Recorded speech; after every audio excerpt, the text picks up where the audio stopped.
ಶಾಸಕರನ್ನೆಲ್ಲ ಸಿದ್ದರಾಮಯ್ಯ ಸರಿದೂಗಿಸ್ಕೊಂಡು ಹೋಗೋ ಸಾಮರ್ಥ್ಯ ಇತ್ತು ಅಂದ್ರೆ ಡಿ ಕೆ ಶಿವಕುಮಾರ್ಗೆ ಆ ಪವರ್ ಇಲ್ಲ ಅಂತನಾ?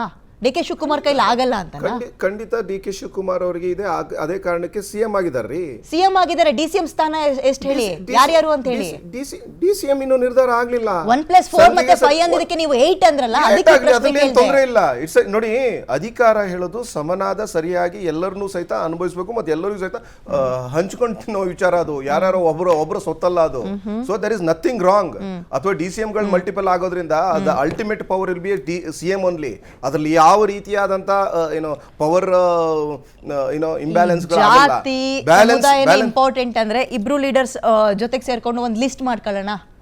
ಆಯ್ತಪ್ಪ, ಈ ಹಿಂದ ಅಥವಾ ಮುಂದುವರೆದವರು ಹಿಂದುವರೆದವರು ಆಯಾ ಜಾತಿಯವರು ಸಿಎಂ ಆದ್ರು ಮಂತ್ರಿಗಳಾದ್ರು ಅಂತಾನೆ ಅಂದ್ಕೊಳ್ಳೋಣ. ಆಯಾ ಸಮುದಾಯ ಎಷ್ಟು ಪ್ರಮಾಣದಲ್ಲಿ ಉದ್ಧಾರ ಆಗಿದೆ ಒಂದು ಲಿಸ್ಟ್ ತಗೊಳ್ಳೋಣ ನಾವು. ಅದ್ಭುತವಾದ ಪ್ರಶ್ನೆ ಕೇಳಿದಿರಿ ನೋಡಿ. ಇಂಥದ್ದೊಂದು ಪ್ರಶ್ನೆ ಎಲ್ಲರೂ ಸಹಿತ ಜನಸಾಮಾನ್ಯರಲ್ಲಿದೆ.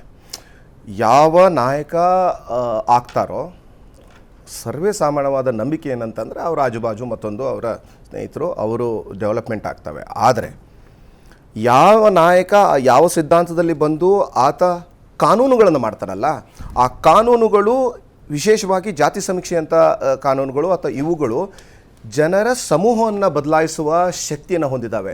ಆ ಕಾರಣಕ್ಕೋಸ್ಕರ ನಾನು ಮೊನ್ನೆ ಡಿಬೇಟಲ್ಲಿ ಹೇಳಿದ್ದೇನೆ, irrespective of who become a CM, ನಮಗೆ ಬೇಕಾಗಿರೋದು ಜಾತಿ ಸಮೀಕ್ಷೆಯ ಅನುಷ್ಠಾನ. ಯಾಕೆಂತಂದ್ರೆ ಕಾನೂನುಗಳು ಜನರ ಜೀವನವನ್ನು ರೂಪಿಸ್ತವೆ. ಇಲ್ಲ ಅಂತಂದ್ರೆ ನಿಮ್ಗೆ ಅಧಿಕಾರ ಸಿಕ್ತು, you are doing your thing. But ನೀವು ಅಲ್ಲಿ ಕೂತಾಗ ನಿಮ್ಮ ಸಾಮಾಜಿಕ ನ್ಯಾಯ ಏನ್ ಮಾಡ್ತಿರಲ್ಲ, ಅಥವಾ ಅದ್ರ ನಿಟ್ಟಿನಲ್ಲಿ ಕಾನೂನುಗಳನ್ನು ಏನ್ ಮಾಡ್ತಿರಲ್ಲ, ದಟ್ ಇಸ್ ವೆರಿ ಇಂಪಾರ್ಟೆಂಟ್. ನೀವು ಹೇಳಿದಲ್ಲಿ ಸತ್ಯ ಇರಬಹುದು. ಆದರೆ ಡಿ ಕೆ ಶಿವಕುಮಾರ್ ಅವರು ಸರ್ವಜನಾಂಗದ ಶಾಂತಿಯ ತೋಟ. ಅವರು ಎಲ್ಲ ಸಮಾಜನ್ನು ಕೂಡ ಬೇಕಾದಾಗ ಸರ್ವಜನಾಂಗದ ಶಾಂತಿಯ ತೋಟ, ಬೇಡ ಅಂದಾಗ ಬ್ರದರ್ಸು ಮತ್ತೊಂದು ಎಲ್ಲ ಶುರು ಎಲ್ಲಾರನ್ನು ತಗೊಂಡೋಗುವಂತ ಒಟ್ಟಿಗೆ ತಗೊಂಡೋಗುವಂತ ಕೆಲಸ ಮಾಡ್ತಾರೆ. ಖಂಡಿತ ಆ ಭರವಸೆ ನಮಗೂ ಇದೆ. ಅದು ಒಂದು. ಈಗ ನೀವು 7-8 ಜನ ಉಪಮುಖ್ಯಮಂತ್ರಿಗಳು ಮಾಡೋದ್ರಿಂದ ಪ್ರಶ್ನೆ ಸಿಂಪಲ್ ಸರ್.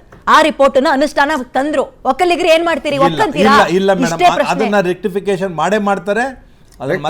ರೆಕ್ಟಿಫಿಕೇಶನ್ ಮಾಡಿ ಅನುಷ್ಠಾನ ಮಾಡ್ತಾರೆ. ಆಮೇಲೆ ಅದು ಮಾಡಾದ್ಮೇಲೆ ಅದು ಕ್ಯಾಬಿನೆಟ್ ತರುವಂತ ಕೆಲಸ ಅದನ್ನ ಮಾಡ್ತಾರೆ. ಅದನ್ನ ಒಂದು.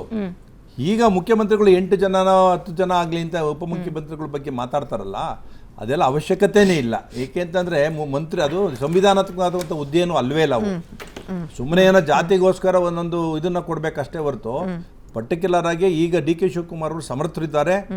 ಅದೇ ರೀತಿಯಲ್ಲಿ 1-2 ಮಾಡ್ಕೋಬೋದೇನೋ ಅಷ್ಟೇ ಹೊರತು ಈಗ ಸಿದ್ದರಾಮಯ್ಯನವರು ಏನು ನಡೆಸಿದ ಅಧಿಕಾರನ ಅದೇ ತರ ಅವರು ಕೂಡ ನಡೆಸುವಂತ ಕೆಲಸನ ಮಾಡೇ ಮಾಡ್ತಾರೆ. ಅದರಲ್ಲೂ ಕೂಡ ಡಿ ಕೆ ಶಿವಕುಮಾರ್ ಅವ್ರಿಗೆ ಮೂಲತಃ ಕಾಂಗ್ರೆಸ್ನ ಕಟ್ಟುವಂಥದ್ದು ಕೆಲಸದಲ್ಲಿ ಮೊದಲಿಗರವರು. ಓಕೆ ಬಂದೆ ಸರ್. ಬಸವರಾಜ್ ಹಿಟ್ನಾಳ್ ಅವರು ಮತ್ತೆ ಜಾಯಿನ್ ಆಗಿದ್ದಾರೆ ಸರ್. ನನ್ನ ಧ್ವನಿ ಕೇಳಿಸ್ತಾ ಇದೆಯಾ? ಓಕೆ, ಆಗೇನು ಸಂಪರ್ಕಕ್ಕೆ ಸಿಗ್ತಲ್ಲ. ಗೋ ಹೆಡ್ ಸರ್.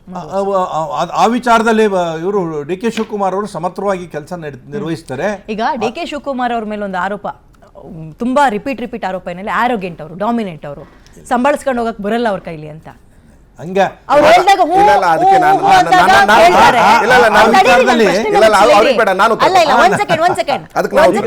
ಲೋಹಿತ್ ಅವ್ರೆ ಹೇಳ್ದಂಗ್ ಕೇಳ್ಕೊಂಡೋದ್ರೆ ಚೆನ್ನಾಗಿರ್ತಾರೆ ಅಂದಾಗ ಸೀನಿಯರ್ಸ್ ಎಲ್ಲ ಇವ್ರು ಹೇಳ್ದಂಗೆ ಕೇಳಕ್ಕಾಗತ್ತಾ? ಬಗ್ಗಕ್ಕಾಗತ್ತಾ? ಆ ವಿಚಾರದಲ್ಲಿ ಎಲ್ಲಾರನ್ನೂ ಕೂಡ ಸರಿದೋಗಿಸುವಂತ ಕೆಲಸ ಮಾಡೇ ಮಾಡ್ತಾರೆ. ಅಂತ ಕಾಲದಲ್ಲಿ SM ಕೃಷ್ಣ ಅವ್ರನ್ನೇ ಕರ್ಕೊಂಡ್ಬಂದು ಮುಖ್ಯಮಂತ್ರಿ ಮಾಡೋದಕ್ಕೆ ಶ್ರಮ ಪಟ್ಟಿರ್ತಕ್ಕಂಥ ಡಿ ಕೆ ಶಿವಕುಮಾರ್ ಅವರು ಖರ್ಗೆ ಅವ್ರನ್ನ ಇವತ್ತು ರಾಷ್ಟ್ರ ಮಟ್ಟದಲ್ಲಿ ಇವತ್ತೇನ ಗುರುತಿಸಕ್ಕೆ ಅವ್ರ ಜೊತೆಲಿ ಇದ್ಕೊಂಡು ಕೆಲಸ ಮಾಡಿದ್ದಾರೆ. ಮತ್ತೆ ಈಗ ಸಿದ್ದರಾಮಯ್ಯನವರು ಸೀನಿಯರ್ ಲೀಡ್ರು. ಅವರು ಸಿದ್ದರಾಮಯ್ಯನವರು ಇದಕ್ಕೆ ಜನತಾದಳ ಬಿಟ್ಟು ಬಂದಂಥ ಸಂದರ್ಭದಲ್ಲಿ ಮೈಸೂರಿನಲ್ಲಿ ಠಿಕಾಣಿ ಹಾಕಿ ಅವ್ರನ್ನ ಗೆಲ್ಲುವಂಥ ಕೆಲಸಕ್ಕೆ ಅವ್ರದ್ದು ಕೂಡ ಒಂದು ಅಳುಲು ಸೇವೆ ಇದೆ. ಆಮೇಲೆ ಈ ರಾಜ್ಯದಲ್ಲಿ ಎಲ್ಲೆಲ್ಲಿ ಕಾಂಗ್ರೆಸ್ಸಿನ ಬೇಕಾಗಿರ್ತಕ್ಕಂಥ ಹೋರಾಟಗಳು ಬೇಕೋ, ಬೈ ಎಲೆಕ್ಷನ್ಗಳು ಇರ್ಬೋದು, ಬೇರೆ ಬೇರೆ ರಾಜ್ಯದಲ್ಲಿ ಇರ್ತಕ್ಕಂಥ ಎಲೆಕ್ಷನ್ಗಳು ಇರ್ಬೋದು, ಡಿ ಕೆ ಶಿವಕುಮಾರ್ ಸಮರ್ಥವಾಗಿ ಮಾಡಿದ್ದಾರೆ. ಎಲ್ಲರನ್ನೂ ಕೂಡ ವಿಶ್ವಾಸಕ್ಕೆ ತಗೊಂಡು ಓದೇ ಹೋಗ್ತಾರೆ. ಅದರಲ್ಲಿ ಎರಡೊಂದು ಮಾತಿಲ್ಲ. ಒಬ್ಬ ಹಿರಿಯ ಪತ್ರಕರ್ತನ ಕರೆಸಿ ಚರ್ಚೆ ಮಾಡೋದು ಅಂತಲೂ ಈ ಒಂದು ವಿಚಾರದಲ್ಲಿತ್ತು. ಬಟ್ ಅದು ಟೆಕ್ನಿಕಲ್ ಇಶ್ಯೂಸ್ ಇದೆ. ನಾನು ಹಾಗಾಗಿ ನಾವೇ ಇನ್ ಜನರಲ್ ಆಗಿ ಮಾತಾಡ್ತಾ ಹೋಗೋಣ. ನೋಡಿ, ಈಗ ಹಬ್ಬ ಬಂದರೆ 2 ವರ್ಷ ಸಿಗ್ಬೋದಾ ಡಿ ಕೆ ಶಿವಕುಮಾರ್ ಅವ್ರಿಗೆ? ಇನ್ನು ಮುಂದಕ್ಕೆ 2 ವರ್ಷ ಸಿಗ್ಬೋದು. ಇನ್ನೊಂದು ವರ್ಷ ಅದು ಬಿಟ್ಬಿಡ್ರಿ, ಅದು ಎಲೆಕ್ಷನ್ ಮೋಡಿಗೆ ಸ್ವಿಚ್ ಆನ್ ಆಗ್ತೀವಿ, ಆಗೋದೇ ಇಲ್ಲ. ಈ 1 ವರ್ಷದಲ್ಲಿ ಈ ನಮ್ಮ ರಾಜ್ಯದ ಬೊಕ್ಕಸ ಅನ್ನೋದು ಅಕ್ಷಯ ಪಾತ್ರೆ ಹೋಗ್ಲಿ ಖಾಲಿ ಚೊಂಬಾಗೂ ಉಳ್ಕೊಂಡಿಲ್ಲ, ಅದನ್ನ ಅಡ ಇಟ್ಟಂಗೆ ಕಾಣಿಸ್ತಾ ಇದೆ ಕಣ್ಣಿಗೆ. ಹೆಂಗ್ ನಿಭಾಯಿಸ್ತಾರೆ ಅಂತೀರಿ? ಗ್ಯಾರಂಟಿ, ಅಭಿವೃದ್ಧಿ, ನಾನು zero. ನಿಮ್ಗೆ ಈ ಆನ್ಸರ್ ಮಾಡೋಕ್ಕಿಂತ ಮೊದಲು ಅವ್ರಿಗೆ ಕೇಳಿರೋ ಅಲ್ಲಲ್ಲ, ಇದಕ್ಕೆ ಉತ್ತರ ಕೊಟ್ಟು ಆಮೇಲೆ ದಟ್ ವಾಸ್ ವೆರಿ ಅಲ್ಲ, ಇಂಪಾರ್ಟೆಂಟ್. ಇದನ್ನ ಹೇಳಿ. ಈಗ ಅಭಿವೃದ್ಧಿ ಬಗ್ಗೆ ಮಾತಾಡೋಣ. ಬರೀ ಜಾತಿ ಎಲ್ಲಿ ತನಕ? ರಾಜ್ಯದ ಅಭಿವೃದ್ಧಿನೂ ನೋಡೋಣ ಅಲ್ವಾ ನಾವು? ಅಲ್ಟಿಮೇಟ್ ಆಗಿ ನಮಗೆ ಯಾವ ಜಾತಿ ಸಿಎಂ ಆದ್ರೇನು ಡಿ ಸಿ ಎಂ ಆದ್ರೇನು, ನಮ್ಮೂರಿಗೆ ಏನ್ ಬಂತು, ನಮ್ಮ ಮನೆ ಮುಂದೆ ಟಾರ್ ಇದೆಯಾ ಅಂತಾನೆ ಇಂಪಾರ್ಟೆಂಟ್ ನನಗೆ. ಅದಕ್ಕೆ ಉತ್ತರ ಕೊಟ್ಬಿಡಿ. ನೋಡಿ, ಈ ಕರ್ನಾಟಕದಲ್ಲಿ ಇದೊಂದು ಪ್ರಚಾರ ಅಪಪ್ರಚಾರ ಏನ್ ಬೇಕಾದ್ರೂ ಹೇಳ್ಬೋದು. ಬೊಕ್ಕಸ ಖಾಲಿ ಆಗಿದೆ. ಸಾಲ ಇರೋದು ಆದ್ರೆ ಸುಳ್ಳ? ಅದೇ ಕೇಳಿ. ಈಗ ಅದಕ್ಕೆ ಮೂಲ ಕಾರಣವನ್ನ ನಾವು ಹುಡುಕ್ತಾ ಹೋದ್ರೆ ನೋಡಿ, ಕರ್ನಾಟಕ ಇವತ್ತು ಸುಮಾರು ಒಂದು 6.5 ಲಕ್ಷ ಕೋಟಿಯಷ್ಟು ರಾಜ್ಯ ಸರ್ಕಾರ ಕೇಂದ್ರ ಸರ್ಕಾರಕ್ಕೆ ತೆರಿಗೆಯನ್ನು ಕೊಡುತ್ತೆ GST ಕಲೆಕ್ಷನ್ ಮೂಲಕ. We are number 2 after Bombay, Maharashtra. ನಮ್ಗೇನಾದ್ರೂ ಇಲ್ಲಿ ಒಂದು ಸಂಖ್ಯೆಗೆ ಸರಿಯಾದ ಒಂದು ಅಟ್ಲೀಸ್ಟ್ ಒಂದು 30% ಆಫ್ ವಾಟ್ ವಿ ಪೇ ಅದೇನಾದ್ರು ವಾಪಸ್ ಬಂದ್ರೆ ಕರ್ನಾಟಕ ಒಂದು ಸುಭಿಕ್ಷವಾದ ಸರ್ಕಾರವನ್ನ ನಡೆಸಬಹುದು, ಮತ್ತೆ ನಾವೆಲ್ಲರೂ ಸಹಿತ ಸುಭಿಕ್ಷವಾಗಿರ್ಬೋದು. ನಿಜವಾದ ಅನ್ಯಾಯ ಇಲ್ಲ ಆಗ್ತಾ ಇದೆ. ಕೇಳಿ, ನಿಜವಾದ ಅನ್ಯಾಯ ಇಲ್ಲ ಆಗ್ತಾ ಇದೆ ಅಂದ್ರೆ 100 ರೂಪಾಯಿ ಇವತ್ತು 12 ರೂಪಾಯಿ ಇವತ್ತು ಯೂನಿಯನ್ ಸರ್ಕಾರ ವಾಪಸ್ ಬರ್ತಾ ಇದೆ. ಇಲ್ಲ, ಮೂಲ ಸಮಸ್ಯೆ ಇದು. ಲೋಹಿತ್, ಅದ್ರ ಜೊತೆಗೆ ಎಲ್ಲ ಫ್ರೀ ಕೊಡ್ತೀನಿ ಅಂತೀರಿ. ಅಕ್ಕಿ ಅವ್ರು ಕೊಡ್ಬೇಕು ಅಂತ ಕೇಳ್ತೀರಿ. ನಾವ್ ಯಾಕ್ರಿ ಕೊಡೋಣ ಅಂತ ಕೇಳ್ತಾರ ಅವರು. ಯಾರು ಅವರು? ಅಲ್ಲ, ನೀವ್ ಹೇಳ್ರಿ. ಕೇಳಿಲಿ, ಟ್ಯಾಕ್ಸ್ ನಮ್ಮದೇ ಹಣದಿಂದ ಬದುಕ್ತಾ ಇದ್ದಾರೆ ಅವರು. ಕೇಳಿಸ್ಕೊಳ್ಳಿ, ನಮ್ಮದೇ ಹಣದಿಂದ ಬದುಕ್ತಾ ಇದ್ದಾರೆ. ಲೋಹಿತ್ ಅವರೇ, ಕೇಳಿಸ್ಕೊಳ್ಳಿ. ಕೇಂದ್ರ ಸರ್ಕಾರದ ತೆರಿಗೆನೂ ಕೂಡ ನಮ್ಮ ಬಿಜೆಪಿ ಇದ್ದಾಗ್ಲೂ ಆಗ್ತಾ ಇತ್ತು. ಕಾಂಗ್ರೆಸ್ ನಲ್ಲಿ ಯಾಕೆ ಈ ಪ್ರಮಾಣದ ಸಾಲ ಅಂತ ಹೇಳ್ತಾರೆ? ನಿಮ್ಗೆ ಗೊತ್ತಿದೆಯಲ್ಲ ಗೊತ್ತಿಲ್ಲ, ಡಿಸ್ಟ್ರಿಬ್ಯೂಷನ್ ಅಲ್ಲಿ ಮೊದಲು 72 ಪಾಪ್ಯುಲೇಷನ್ ಪ್ರಕಾರ GST ಡಿಸ್ಟ್ರಿಬ್ಯೂಷನ್ ಆಗ್ತಿತ್ತು. ಇವ್ರು ಬಂದ ನಂತರ 2011 ಪಾಪ್ಯುಲೇಷನ್ ಹೆಂಗ್ ಕೇಳಬೇಕು ಕೇಳಲ್ಲ ನೀವು. ಯಾವ್ದಾದ್ರು ಮಾಧ್ಯಮಗಳ ವೇದಿಕೆಯಲ್ಲಿ ಕೇಳ್ತೀರಿ, ಇನ್ಯಾರು ಲೋಗೋ ಇಟ್ಕೊಂಡು ಎಲ್ಲಿ ತೋರಿಸ್ತಾರೆ? ಡೆಲ್ಲಿಗೆ ಕೇಳೋರು ಯಾರಿದ್ದಾರೆ? ಸಿದ್ದರಾಮಯ್ಯ ಅವರು ಎಷ್ಟು ಬಾರಿ ಟ್ವೀಟ್ ಮಾಡಿದ್ದಾರೆ, ಎಷ್ಟು ಬಾರಿ ಮಾತಾಡಿದ್ದಾರೆ. ಕೃಷ್ಣ ಬೈರೇಗೌಡರು ಸಹಿತ ಅದನ್ನ ರೆಪ್ರೆಸೆಂಟ್ ಮಾಡಿದ್ರು. ಗೊತ್ತಿದೆಯಲ್ಲ ಗೊತ್ತಿಲ್ಲ. ಮೂಲ ಸಮಸ್ಯೆ ಮಾಡ್ಕೊ ಬಂದಿದ್ದು ನಾನು ಪ್ರಸ್ತಾಪ ಮಾಡಿದೆ. ಹೋಗಿ ನಿಂತ್ಕೊಂಡಿದ್ರು 2 ದಿನ ಶಾಮಿಯಾನದೊಳಗೆ ಅಡಿಯಲ್ಲಿ ಕುತ್ಕೊಂಡು ಬಂದಿದ್ದು ಮತ್ತೆ. ಇದೆಲ್ಲ ಮೊದಲನೇ ಬಾರಿ ತೆರಿಗೆ ಕಟ್ತಾ ಇರೋದು. ಅಲ್ಲ, ನಿಮ್ಗೆ ಬಿಜೆಪಿ ಸರ್ಕಾರ ಬಂದ ನಂತರ ಟ್ಯಾಕ್ಸ್ ಡಿಸ್ಟ್ರಿಬ್ಯೂಷನ್ ಅಲ್ಲಿ ಚೇಂಜಸ್ ಆಗಿದೆ. ಮೊದಲು ಜಾಸ್ತಿ ಬರ್ತಿತ್ತು, ಅಟ್ಲೀಸ್ಟ್ 20-25% ಬರ್ತಿತ್ತು. ಇವತ್ತು 12% ಬರ್ತಾ ಇದೆ. ಇದು ಮೂಲ ಪ್ರಶ್ನೆ. ಇದು ಹಾಗಾಗಿ ನಮ್ಮ ರಾಜ್ಯದ ಬೊಕ್ಕಸನ ಅಡ ಇಟ್ಟಿದ್ದೀರಿ ಕಾಂಗ್ರೆಸ್ನವರು.